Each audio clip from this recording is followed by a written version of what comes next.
Hey, this is Dustin Heath from HawkEye Accounting and Tax, here with another key performance indicator. This one I've been specifically asked to discuss from a fitness and gym client. Um, this one is called the growth rate of active members, or GRAM for short. Um, and this one's a little bit different than the ones that we've discussed over the past. Because in the past it had a comparison of a period, um, meaning you could look at it on a monthly basis, quarterly basis, or annual basis if you would like. But this one has a compounding effect that really you need to be aware of.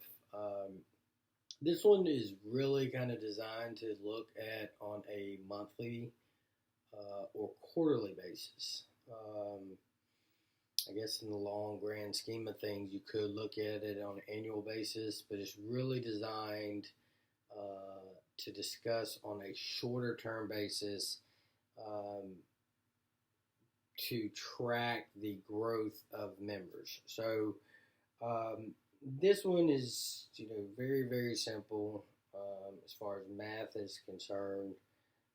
It's just a theory and a thought process that you need to think about.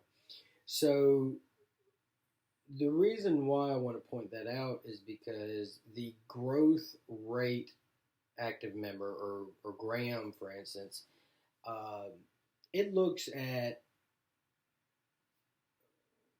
the growth rate of between January 1st and February 1st.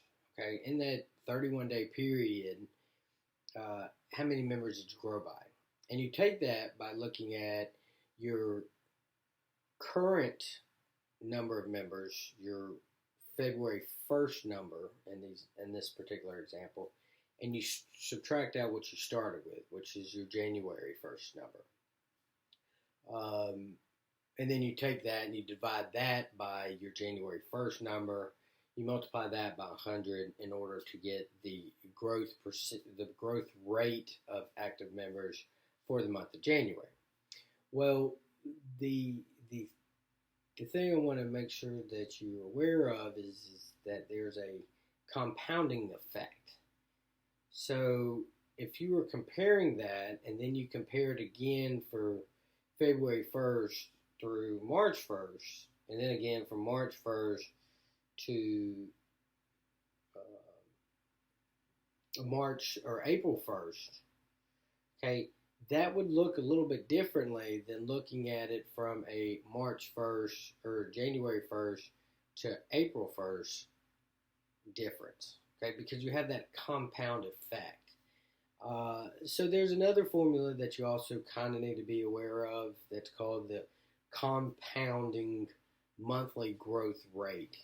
And that really just says, look at the last month divided by the first month, and you have that number. You divide it by the number of months in the difference. So in here it'd be 3 for January, February, March. Then you take that number and use that as your denominator as opposed to your January 1st number. So it just basically gives you another number to put in that denominator before you multiply it by 100. So I hope this is helpful. If you have any questions or concerns, please feel free to leave comments or questions down in the comment section.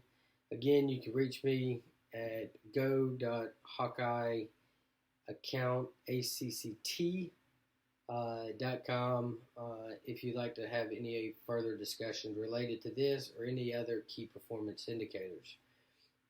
If there's any topics that you would like to to have reviewed or a video of, please feel free to leave those in the comment section below. I like to keep these videos under 7 minutes. But this is going to be the last key performance indicator I'm going to do for the time being. I think I'm going to move to a different subject here in the coming days. So stay tuned, and we will get those videos out to you as soon as possible. All right, enjoy your weekend, and we'll talk to you here soon.